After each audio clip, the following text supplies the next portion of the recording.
to East Coast DNA. Today's guest we have, and it may be confusing to some of the followers, we have the CEO of ECMA, which I did do this time last year, but we have a different person here.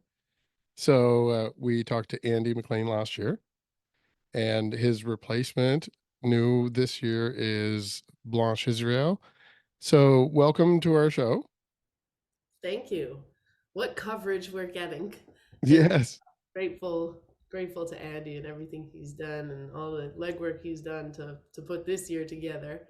I stepped into this role. He's on to bigger, better things. So I stepped into this role last month. And you were around for last year's festival, I believe? Yes, I was. I played with Yvette Coleman on a showcase stage. She's under she was nominated under Gospel Inspirational, and so that was my introduction to ECMA is actually because I've been here since 2020, but Mhm. ECMAs have not been here in Halifax other than last year. Yes, and now that kinda speaks a little bit to your early career that leads to this point, but you started off as a musician? Yeah, started off as one way of putting it, but Yeah. I actually have been doing music and arts management simultaneously for a long time. When Mhm. I was a kid, from the age of 5 years old, I was studying various instruments and playing music. But yeah, I had my practice as a consultant, strategic planning and grant writing. That's how a lot of people on the East Coast know me as the grant writer. So it all kind of converged in this really nice way with this role at ECMA, and it all feeds in, you know? And so now your background, you were originally from Montreal area, I believe? That's right. Yeah. So did is it the music industry and that whole part of your career, helping artists with grants and getting people launched and funding? Is that what brought you east in the first place? You know, what brought me east is how great it is here. There was no reason, like, there was no job or specific person. But I did come here a lot. My partner at the time had gone to Dal, so I ended up coming here for a lot of visits, and it just felt like home. And now it is Mhm. home.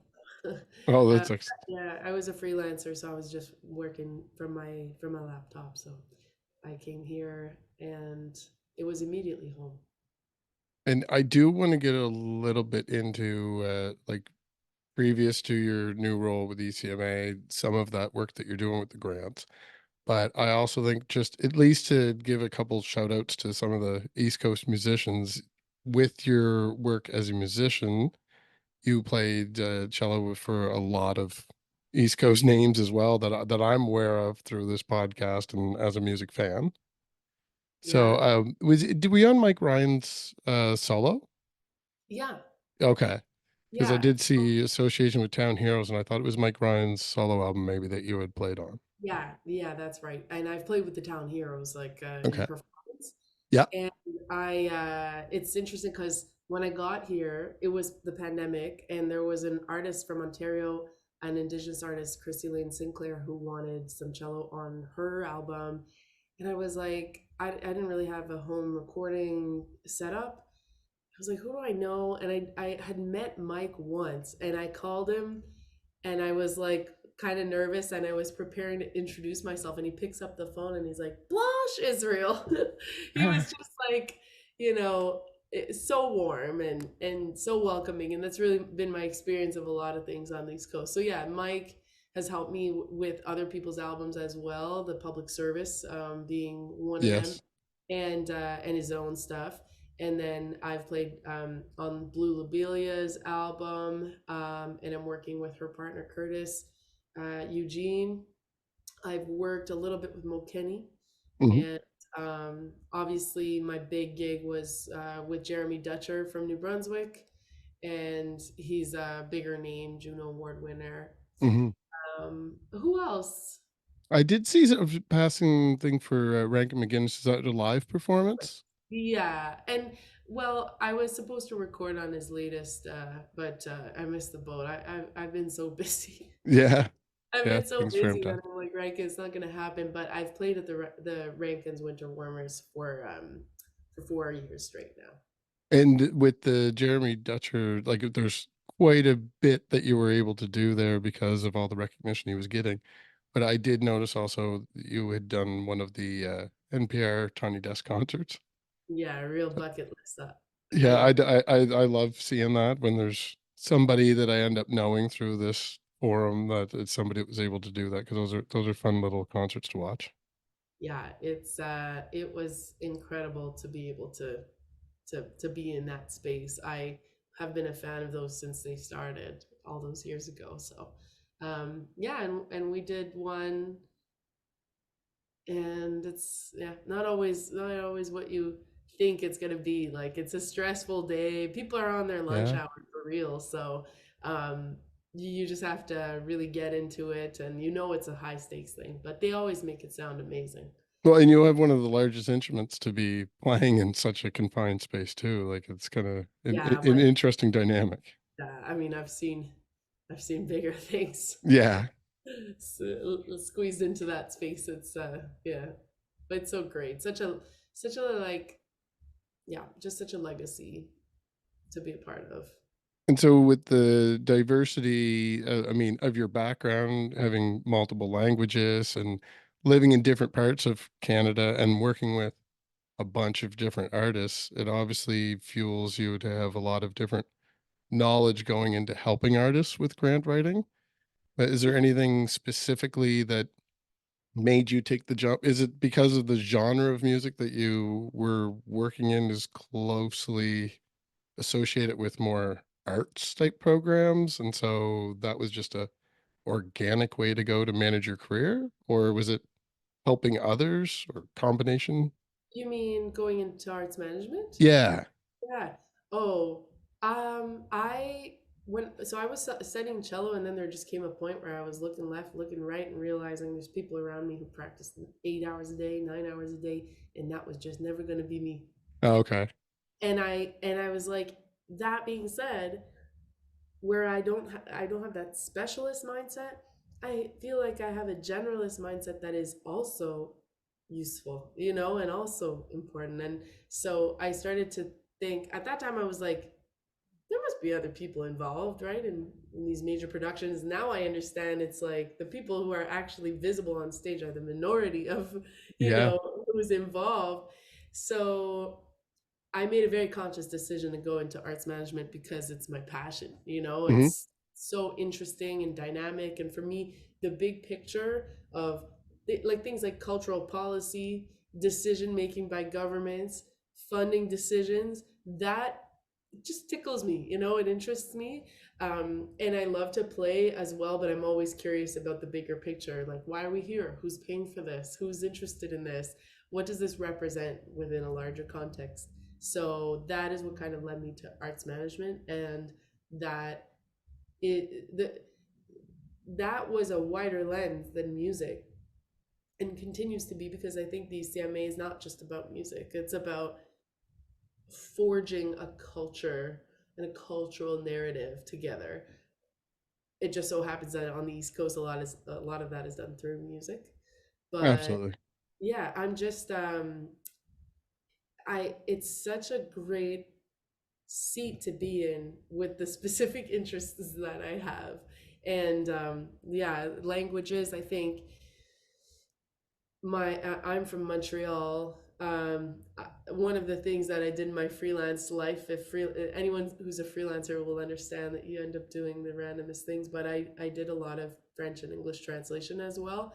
So to be in this role that really benefits from having a French speaker as well, because we have a bilingual province in our among our regions, New Brunswick. I think it's fascinating how it's like that movie Everything Everywhere All at Once, and how everything kind of leads it turns you into the person that you need to be for that moment. That's like how I feel about stepping into this role with my really mixed bag of skills and tricks. So aside from helping artists, like the whole proscenium thing, is that I imagine is going to be an ongoing concern. Like you'll continue that work in addition to doing your ECMA role? No, it's still the organization, the company is still open, is still running. There, Hmm. it's possible that I will still have some projects here and there. But when I went into this role, I was just like, all right, I really want to concentrate on a mission and just like Yeah. get after it. And having been a freelancer, I was just so used to doing so many things all the time at the same time and never really having the luxury of focusing on one question and sitting with it for a while. That to me is a huge luxury of being at the ECMAs. I can just think about what should we do, and then I can wake up the next day and think about what should we do and really get into some detail there and see it through.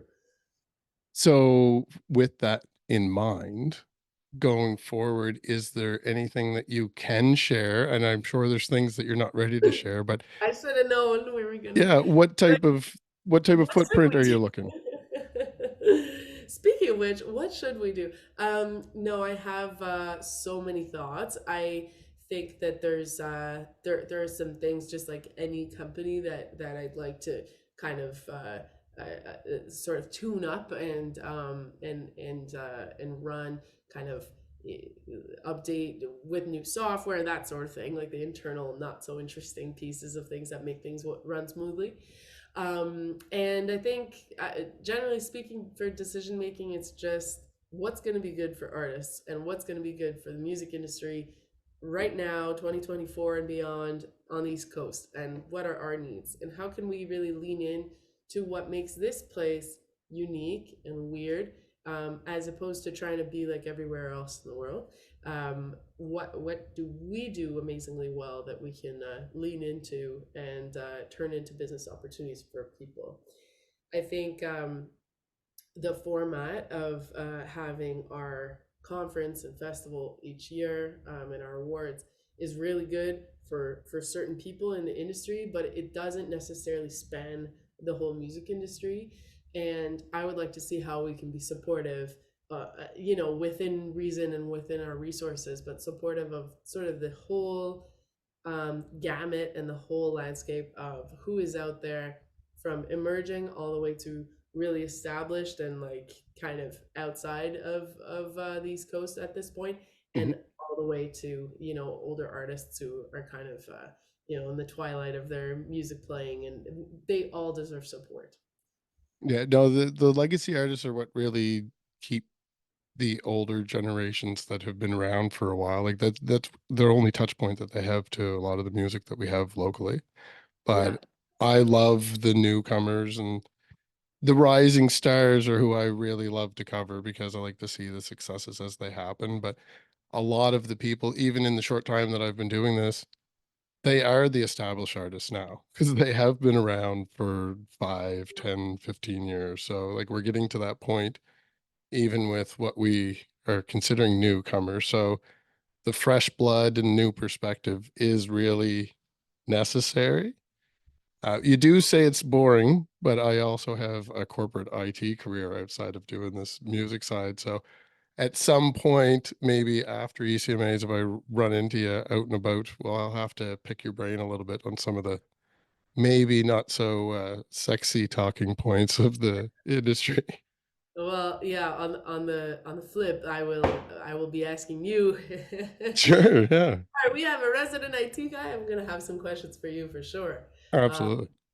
but yeah, to your point about like who's emerging, who's established, this is a really interesting thing that you're tapping into by talking about this, because the East Coast Music Association has its roots in a period of time, 80s and 90s, where Celtic music was, I mean, having such an explosive moment, but also wasn't really recognized and given its fair due, in the rest of Canada.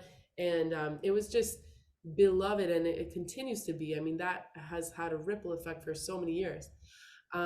So there is an underlying feeling of that is like the root of this organization. And I love Celtic music. I came to Nova Scotia for the first time when I was 11 for a Celtic music camp, fiddle camp, and it's such a big part of. It's probably part of the reason I'm here because growing up I listened to so much of it because my mom loved it, and um, I mean I connect to that for sure, and that is one lens that we can look at this incredibly large, diverse place that is the East Coast. We also have Acadian roots, we have Indigenous roots, we have four different living communities with their own languages across our just our slice, of territory that connects us actually to into Quebec and into the States, um, as well. And then, yeah, who am I missing?